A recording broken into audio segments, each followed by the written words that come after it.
BevisGriffin.com. We're here with an amazing guest right now, super talented manager, producer, singer, songwriter from Los Angeles, now in Austin, Texas. Thank you very much for coming on the show. So I want to start out. You have massive experience in the industry. You have 39 years of performing. Do you have a most memorable gig or performance that you've done that kind of stands out? There's quite a few when it comes right down to it. I mean, if I had to, just go back to some of the early times, some of the first opening slots that we had, like with bands like ZZ Top and Trapeze, when I was just a youngster starting out, were obviously pretty thrilling because everything was brand new, and as time went on, you had a lot of opportunities, but one of the things that really stands out for me was a show I had with a band called The Shades, and we opened for the Ramones the first time that they came to Texas at Armadillo World Headquarters, and that was pretty intense because I don't think anybody was prepared for quite how heavy they were going to be, But to be on the show with them and then backstage hanging with them after reading about them, for a couple of years, pretty big trip, Yeah, definitely memorable. Probably a little later that same summer, we opened for The Clash, the first time The Clash came to America. And that, again, was just one of those experiences where you had this big buildup of anticipation, and they just turned out to be really cool guys, really cool people to hang out with, and they really loved being in Texas. They had a whole big mystified anticipation of Texas, and they weren't disappointed. Yeah, it was awesome. Do you have someone that started out as someone you looked up to and then became like a friend or someone you've worked with after you kind of idolized them?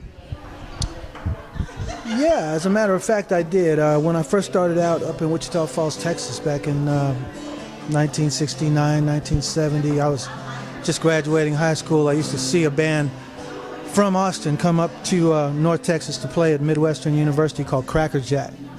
And I tell people all the time that band, in my opinion, was like the first real rock and roll band that I can remember being just totally like blown away by, And what it was it was the rhythm section from the original Johnny Winter trio. When Johnny Winter first broke in 1968 from Beaumont, Texas, he had a power trio, one of the first power trios in America. And the story goes he went to New York after being enticed to come to New York by a manager named Steve Paul, who had read an article about Johnny Winter in one of the 1968 issues of Rolling Stone magazine. And when he read it, he was like, I got to see if this is real, because you're describing this guy who's albino, looks like a ghost, and he's cross-eyed, and he plays. Well, he was pretty cool looking, but, played guitar faster than Eric Clapton and all of these hype accolades, so he went down and sure enough, it was true, and he tried to entice Johnny to come back to New York. So in a nutshell, when Johnny finally did go back to New York, it was under the agreement that he would be able to play on a show with B.B. King at the Fillmore East. And when he played that show, a bidding war broke out in Manhattan among all the major labels. He signed the biggest record contract in history up to that point. Paid off. Ended up being a good gig for him to play. Rhythm section, Tommy Shannon and his drummer, Uncle John Turner, formed this band Cracker Jack after that trio dissolved. And they based everything here in Austin, Texas. So coming up there, that's where I first saw them. And of course, years later, Tommy Shannon, was also the bass player with Stevie Ray Vaughan in Double Trouble. Yeah, Stevie Ray Vaughan's huge. There's a statue in Austin here. I mean, he's monumental coming from here. What brought you to LA? What made you want to go to Southern California at first? Separated. Okay. So they brought you there, and then did you jump into the music industry there right away, or did you take some time? Forced my way in. How did you force your way in? Like I said, I left Los Angeles when I was still 15. Yeah. And then when I got to Texas, I had to do preliminary enrollment, so I got skipped a grade. So I skipped the 11th grade, and I went from the 10th grade to the 12th grade. Oh, wow. So I was a senior. I was a 15-year-old senior. So I took summer school class for some of my, required courses like English and math and whatnot, and that's when I made my first trip down to Austin during a summer school session break. During the 4th of July, I came down to Austin for the first time with a schoolmate whose brother lived down here. His brother was a pretty well-known musician named Gary P. Nunn, who wrote the original theme song for the original Austin City Limits TV show. Oh, nice. Yeah. Did you fall in love with Austin immediately? I think I did because, again, we're talking 1969 and 1970 was when I graduated school. And you just have to understand that Texas was still very, very segregated and still, well, it was, racially still heavily segregated, and culturally it was like, really all over the map, because you had certain areas like Dallas and Fort Worth that were leaning towards progressive, big cities like Houston, San Antonio, that's where all the music was really going on. But it wasn't huge in Austin yet. Areas like Wichita Falls, this town I was in, was like an Air Force base town. That's where they had a big Air Force installation called Shepherd Field, 100,000 population, and a real like Nowheresville kind of community. That's where Peter Bogdanovich filmed the original movie with Jeff Bridges and Sybil Shepherd called The Last Picture Show. It's about these disenfranchised kids just graduated from school with nothing to do, because there's nothing to do. Yeah. So that's where I was. The movie was like the life. Well, going from Los Angeles to that was just torture. Well, it was the reverse of going like the Wizard of Oz, like the reverse of going from Kansas to Oz. This was like the reverse of that. Yeah.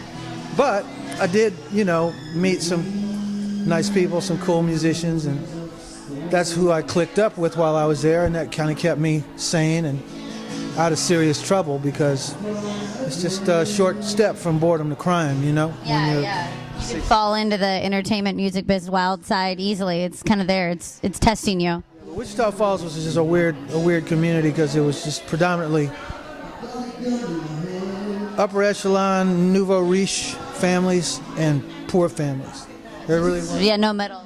Not to speak of, because like I said, it was just totally polarized, So what made you, I'm curious, go, because like you're a performer as well, and not a lot of performers can move to managing, production, booking, publicity. What made you want to do everything behind the scenes as well? Well, 40 years in the business is on-the-job training for management. You've gotten major networks connections now, so might as well use them. So, the idea for me was just that I have music ingrained in my DNA. It's my gift. It's my talent. You are. It's my talent, and I had my great run at what I called the brass ring, so to speak. I had the opportunity to work with the great Jack Douglas, the producer that produced all the Aerosmith records, and the last 3 John Lennon albums and everything. And I was built up to be a pretty big star in the 80s, and I had a contractual situation that developed into a full-scale, legal entanglement. And it basically just stalled my career out right at the point where it was supposed to break out. Yeah. You look like you're on the way to be like the next Rick James. And then... It wouldn't have been that. It would have been Bevis Griffin, I like that, it's... Well, really, because, I was in New York City. And I'd been doing a lot of work with Vernon Reid of Living Colour, as Living Colour were still in the pursuit of being signed themselves. And so I had this, really strong connection to the Black Rock Coalition movement, which, Vernon and Greg Tate and Conda Mason, Craig Street, a handful of people really developed the core concept to publicize that there was a massive disparity at A&R practice, at A&R offices all around the country, the way that they regarded black musicians that didn't fit into a specific stereotype of R&B or blues or jazz. If it was a rock-oriented or alternative-sounding, musical approach, they really had a lot of, anxiety about how they were going to market it, because they presumed that the country was just too racist to just take the music at face value. And so that was hampering a lot of young black artists from really what I call exploring their full potential. Yeah.